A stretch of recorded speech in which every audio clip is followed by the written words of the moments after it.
नगर निकाय चुनाव में खूनी खेल। बेतिया में नगर परिषद उम्मीदवार की गोली मारकर हत्या।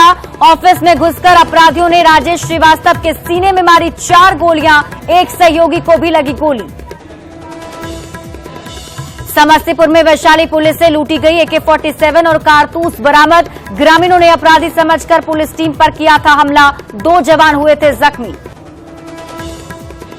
पटना में भ्रष्ट इंजीनियर संजीत कुमार के ठिकानों पर निगरानी की टीम की छापेमारी।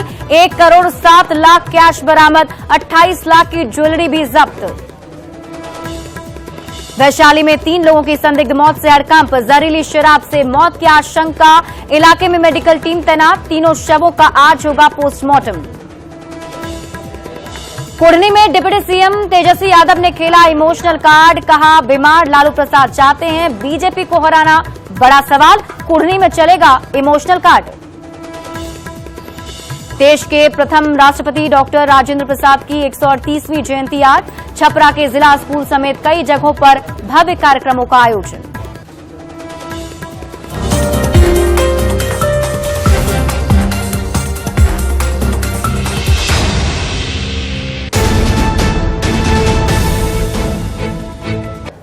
कुर्दी का क्या हाल बा? महागठबंधन जीतेगा। ये मनोज जी को विजयी बनाइएगा।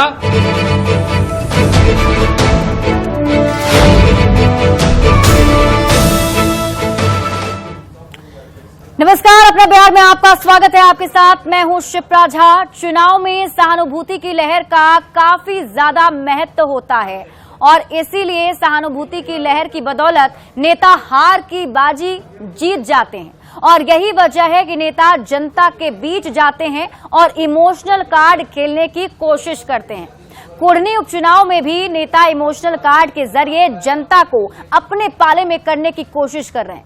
लेकिन सवाल उठता है कि क्या कुढ़नी में इमोशनल कार्ड चल पाएगा? क्या इमोशनल कार्ड के जरिए नेताजी कुढ़नी की जनता का दिल जीत पाएंगे? कुर्दी का क्या हाल बा?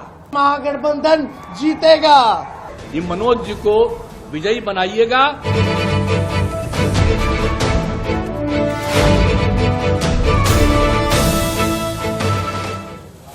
तो कुढ़नी उपचुनाव के लिए प्रचार का आज आखिरी दिन है और इससे ठीक एक दिन पहले यानी शुक्रवार को चुनाव प्रचार के लिए सीएम नीतीश कुमार और डिप्टी सीएम तेजस्वी यादव कुढ़नी पहुंचे। वहां सीटेट और बीटेट पास अभ्यर्थियों ने 7वें चरण की बहाली को लेकर बवाल खड़ा किया। लेकिन अभ्यर्थियों की मांग के बीच डिप्टी सीएम तेजस्वी यादव ने इमोशनल कार्ड खेला और जेडीयू उम्मीदवार को वोट देने की अपील कर दी। उन्होंने आरजेडी अध्यक्ष लालू प्रसाद की बीमारी का हवाला देते हुए लालू प्रसाद का संदेश जनता को सुनाया और कहा कि लालू प्रसाद उन्हें कुढ़नी के बारे में पूछ रहे थे। इस पर उन्होंने कहा कि उन्होंने लालू प्रसाद को बताया है कि कुढ़नी की जनता एकजुट होकर महागठबंधन को वोट देगी। सुनिए तेजस्वी यादव ने क्या क्या कहा। आप सब लोगों से कहने आए कि लालू जी ने भी संदेश भेजा है।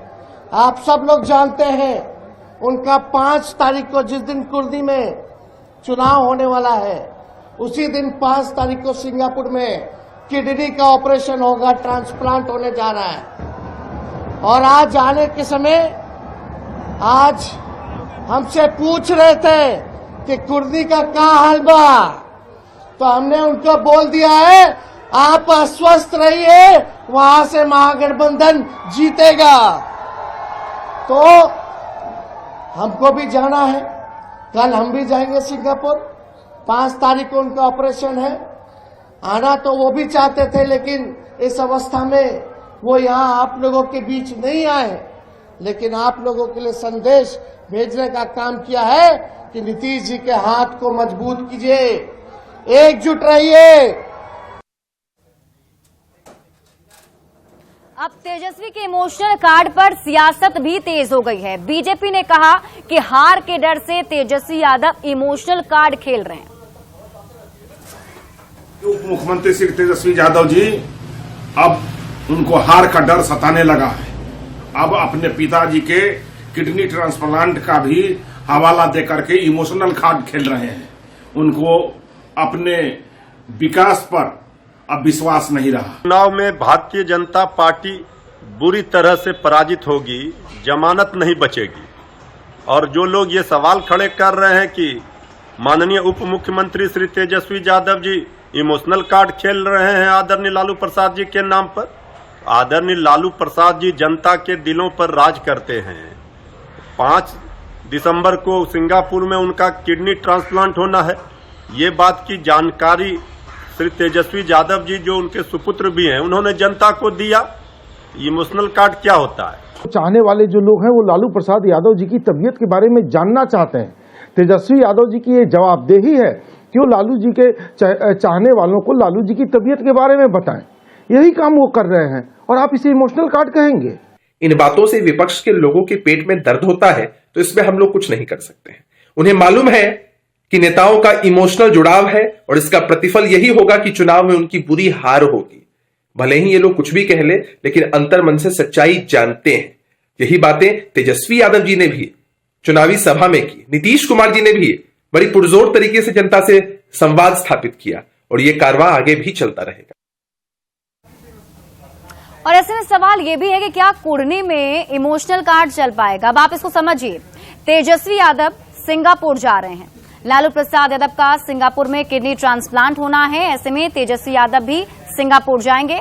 5 दिसंबर तारीख तय की गई है जिस दिन किडनी ट्रांसप्लांट होगा लालू प्रसाद यादव का, और 5 दिसंबर को ही कुर्नी में वोटिंग भी है।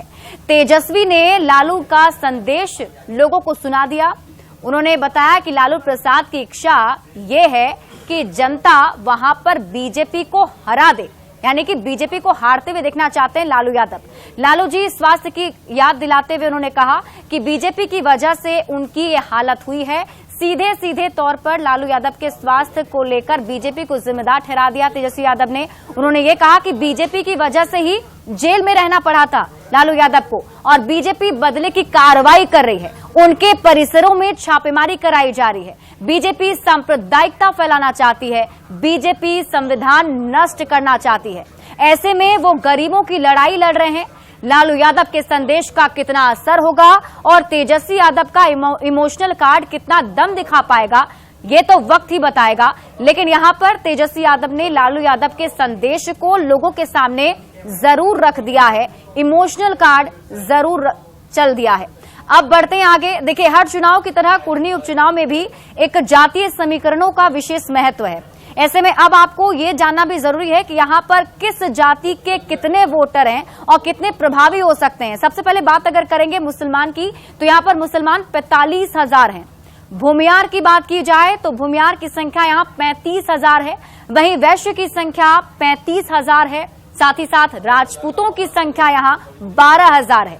ब्राह्मण और कायस्थ इन दोनों को अगर मिला दें तो करीब 10,000 है। और पासवान की संख्या यहाँ पर 20,000 है। साथ ही साथ मुसहर समाज के लोगों की संख्या 15,000 है। यादव समाज के लोग यहाँ करीब 30,000 की संख्या में हैं। कुशवाहा समाज के लोग 25,000 की संख्या में हैं और यहाँ पर सहनी समाज भी 25,000 की संख्या में है। तो ऐसे में इन सभी समाज का असर और इन सभी जो जाति है उस समीकरणों का असर जो है कुर्नी उपचुनाव में भी देखने को मिल सकता है। बढ़ते हैं आगे। शराबबंदी वाले बिहार में बार बार हो रहे जहरीली शराब कांड को लेकर लोगों में आक्रोश देखा जा रहा है।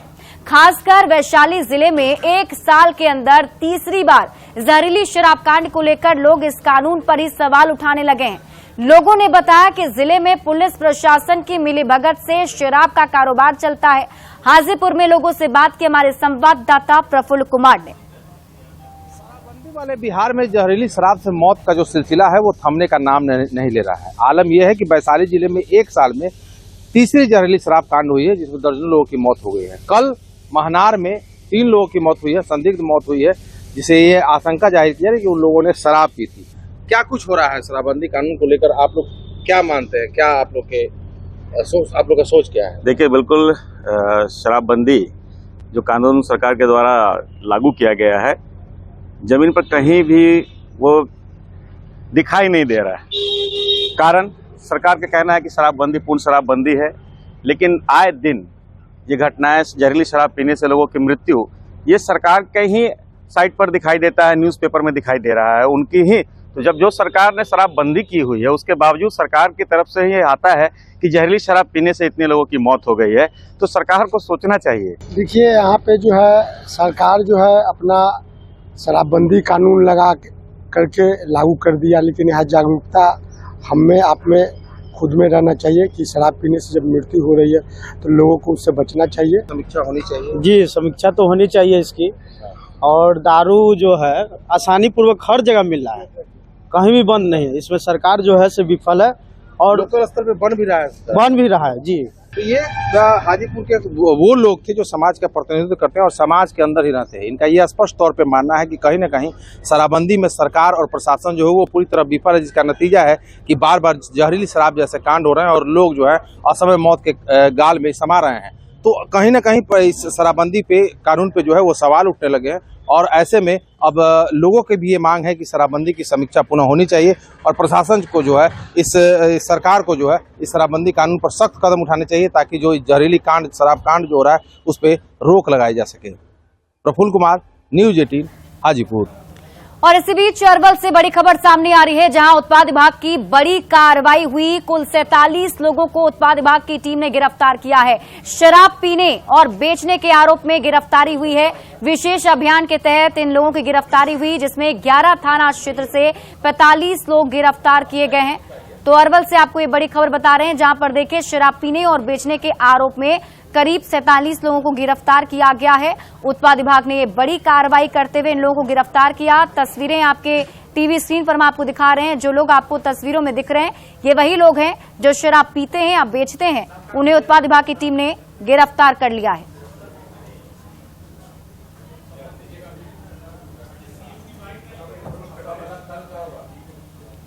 और भोजपुर जेल में हुई छापेमारी में कारा अधीक्षक संदीप कुमार के नेतृत्व में यह छापेमारी की गई, जिसमें दर्जनों मोबाइल, चार्जर और सिम कार्ड बरामद किए गए। जमीन के अंदर कैदियों ने इन सबको गाड़ कर रखा हुआ था, जिससे निकाला गया है। मोबाइल जेल में लगातार चलाए जा रहे थे और इसकी सूचना मिली थी, जिसके बाद ये ऑपरेशन क्लीन अभियान चलाया गया। डीएम राजकुमार के निर्देश पर छापेमारी की गई। तो बताया जा रहा है कि देखिए, जो जमीन है उसके अंदर गाड़ कर मोबाइल, चार्जर, सिम कार्ड को रखा गया था, जहां से खोद करके निकाला गया है। तस्वीरें भी हम आपको दिखा रहे हैं। संवाददाता संजय कुमार अधिक जानकारी के साथ जुड़े हुए हैं। संजय, क्या अपडेट है?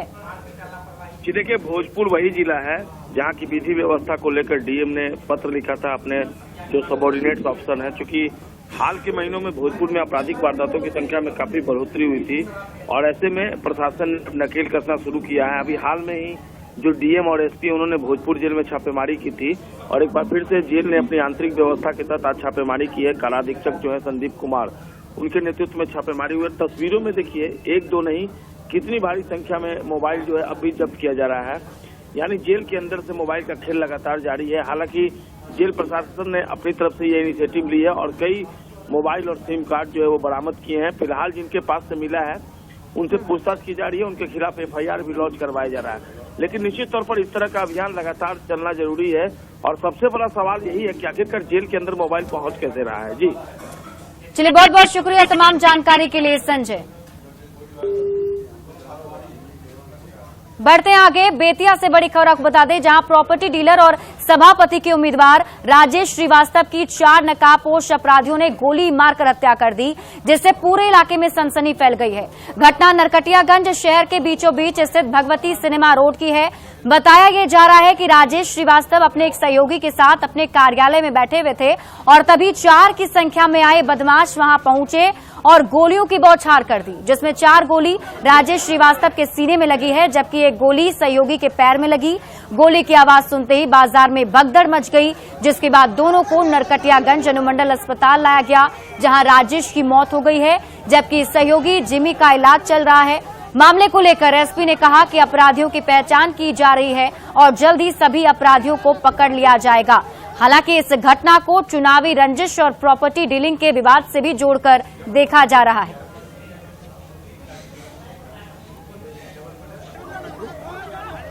शिकारपुर थाना क्षेत्र के अंतर्गत 2 व्यक्ति की गोली मार दी गई थी। इसमें एक व्यक्ति का डेथ हो चुका है और एक इलाजरत है और जिन व्यक्ति का डेथ हुआ है उनका वो यहाँ वहाँ के नगर परिषद के प्रत्याशी भी है। और साथ ही साथ प्रॉपर्टी डीलिंग का भी काम करते हैं। और अभी तक हम लोग जो अलग अलग बिंदुओं पे छानबीन कर रहे हैं और जो भी हम लोगों को तथ्य सामने आता है उसके अकॉर्डिंगली कार्रवाई। गोलियां अभी स्पष्ट नहीं है कि कितने राउंड चलाई गई है। पोस्टमार्टम रिपोर्ट और डॉक्टर से बात करने के बाद नहीं, अभी अपराधी की गिरफ्तारी नहीं हुई है।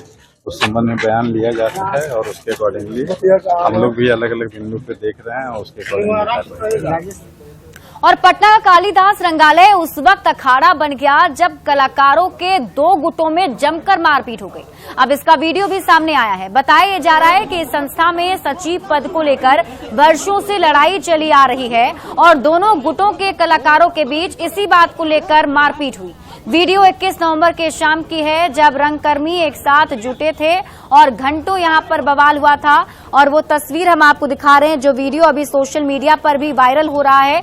कलाकार के 2 गुट यहां पर आपस में भिड़ गए हैं। सचिव पद को लेकर यहां मारपीट हुई है।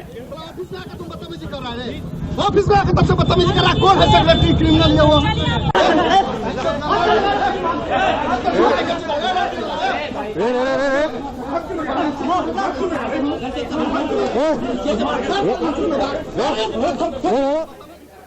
और अगली खबर मुंगेर से, जहां सदर अस्पताल में लोगों की जिंदगी से खिलवाड़ हो रहा है। दरअसल यहां महिला सर्जन डॉक्टर की गैर मौजूदगी में ओटी असिस्टेंट, नर्स और कंप्यूटर डेटा ऑपरेटर ने 3 महिलाओं का बंध्याकरण ऑपरेशन कर दिया। इस बात की जानकारी जब परिजनों को लगी तो उन्होंने जमकर हंगामा किया और दोषी कर्मियों के खिलाफ कार्रवाई की मांग की है। वहीं हंगामा की सूचना पर डीपीएम और अस्पताल उपाधीक्षक ओटी पहुंचे, मामले की जानकारी ली है। मामले की जांच कर दोषियों पर कार्रवाई का आश्वासन दिया गया है।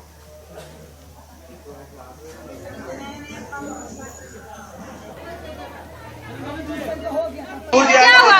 डॉक्टर आया एगो पूजा से, वो बोला कि चलो चलो आप कौन है, पूजा देवी कौन, अंजना देवी, 3 लोग नाम पुकारा गया अंदर।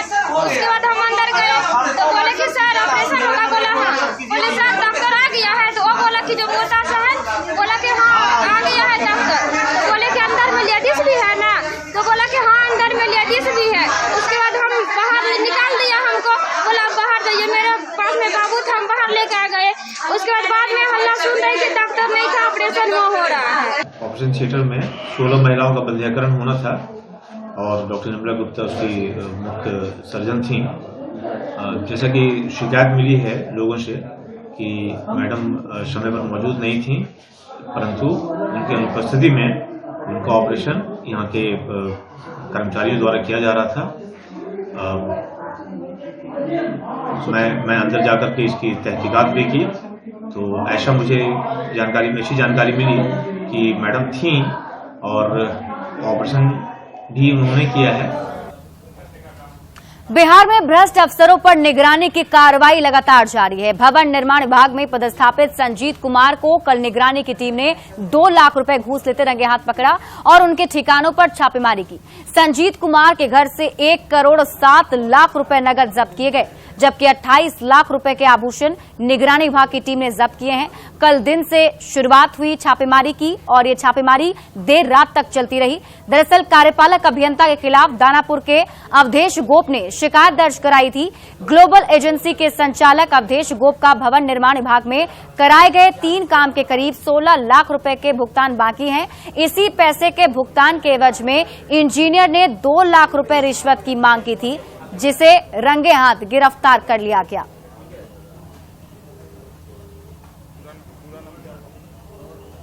और ये उस वक्त की तस्वीर है जब निगरानी विभाग की टीम उनके आवास पर मौजूद थी। देखिए वहां पर छापेमारी के दौरान जो कैश बरामद किए गए हैं उन्हें टेबल पर रखा गया है, काउंटिंग की गई और इन नोटों को गिनने में पूरी रात लग गई। सुबह तक काउंटिंग जारी थी और अब जाके बताया जा रहा है करीब 1 करोड़ 7 लाख रुपए बरामद किए गए हैं। इसके साथ ही आभूषण बरामद किए गए हैं, कई सारे दस्तावेज भी मिले हैं जिसकी जांच अब निगरानी विभाग की टीम कर रही है। लेकिन आप इन तस्वीरों को देखकर अंदाजा लगा पा रहे होंगे कि कब से इस घुसखोरी का खेल चल रहा होगा, क्योंकि जो इंजीनियर हैं उनकी सैलरी तो बिल्कुल भी इतनी नहीं होगी कि वो इतना कैश अपने घर में जमा करके रख सकें। जरूर ये घुसखोर वाले पैसे हैं और ये भ्रष्टाचार के खिलाफ अभी बिहार में ऑपरेशन क्लीन चलाया जा रहा है और उसी के तहत अभी निगरानी विभाग की टीम लगातार वैसे भ्रष्ट अफसरों पर शिकंजा कस रही है और उनमें से संजीत कुमार भी एक हैं जिनके घर पर ये छापेमारी हुई। फिलहाल उनके घर पर जब छापेमारी चल रही थी तो उस वक्त वो भी वहां पर मौजूद थे। ये तस्वीर संजीत कुमार की आप अपने स्क्रीन पर देख रहे हैं। यही वो संजीत कुमार हैं जिन्होंने घूस लिया था। 2 लाख रुपए घूस लेते उन्हें गिरफ्तार किया गया है। एग्जीक्यूटिव इंजीनियर के पद पर तैनात हैं संजीत कुमार, जिन्हें पकड़ा गया है।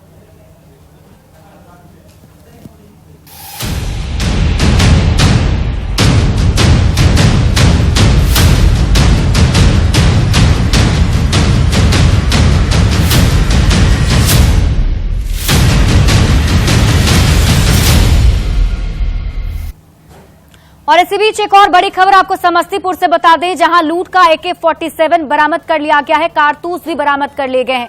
वैशाली पुलिस से लूटपाट हुई थी, जिसके बाद वैशाली पुलिस की टीम ने छापेमारी की और देर रात ही बरामद कर लिया। लावारिस हालत में AK-47 मिला है। पुलिस की टीम पर हमला किया गया था। आपको बता दें कि पुलिस की टीम जब गांव में पहुंची थी तो उस वक्त गांव वालों ने पुलिस की टीम पर ही हमला कर दिया था, जिसमें 2 जवान भी जख्मी हो गए थे।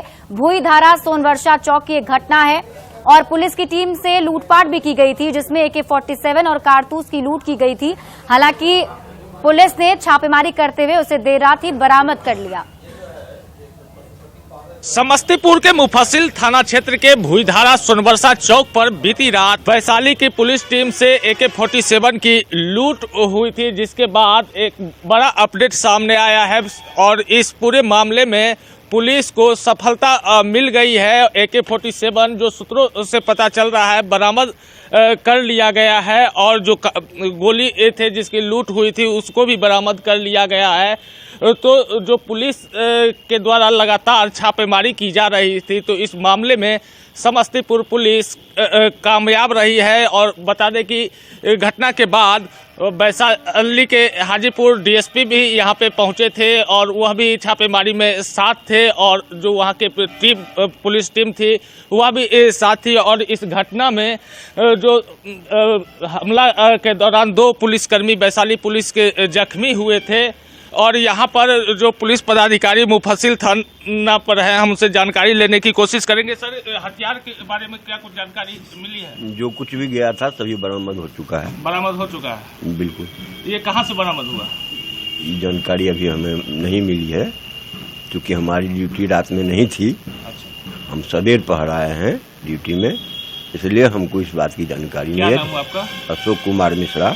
ये अशोक कुमार मिश्रा है जो इस वक्त OD पदाधिकारी के रूप में यहाँ पे तैनात है। और बड़ा अपडेट जो है, जो लूटी गई AK-47 था और कारतूस, उसे घटना स्थल से कुछ ही दूर अलग हटकर बरामद कर लिया गया। तो समस्तीपुर पुलिस के लिए जो सरदर्द बना था लूट के बाद, वो सरदर्द समस्तीपुर पुलिस की खत्म होती नजर आ रही है। इस मामले में जो अब जानकारी मिल रही है, 2 लोगों की गिरफ्तारी भी हुई है। अब देखने वाली बात होगी कि पुलिस आगे क्या कुछ कार्रवाई करती है। Mukesh Kumar, news 18 network, Samastipur. और बेतिया से बड़ी खबर आपको बता दें, यहां युवक की गोली मारकर हत्या की गई है। युवक को 4 गोली मारी गई। कबाब की दुकान चलाता था युवक जिसे गोली मारी गई है। तालाब के पास से खून से लथपथ उसका शव बरामद किया गया है। नगर के जमादार टोला का रहने वाला युवक बताया जा रहा है। कालीबाग OP क्षेत्र में उसका शव बरामद किया गया। आपको बता दें कि एक ही रात में 2 लोगों की गोली मारकर हत्या की गई है, जिस वजह से बेतिया में खलबली मची हुई है। और फिलहाल इस बुलेटिन में अभी के लिए बस इतना ही। आप देखते रहिए न्यूज 18 बिहार झारखंड।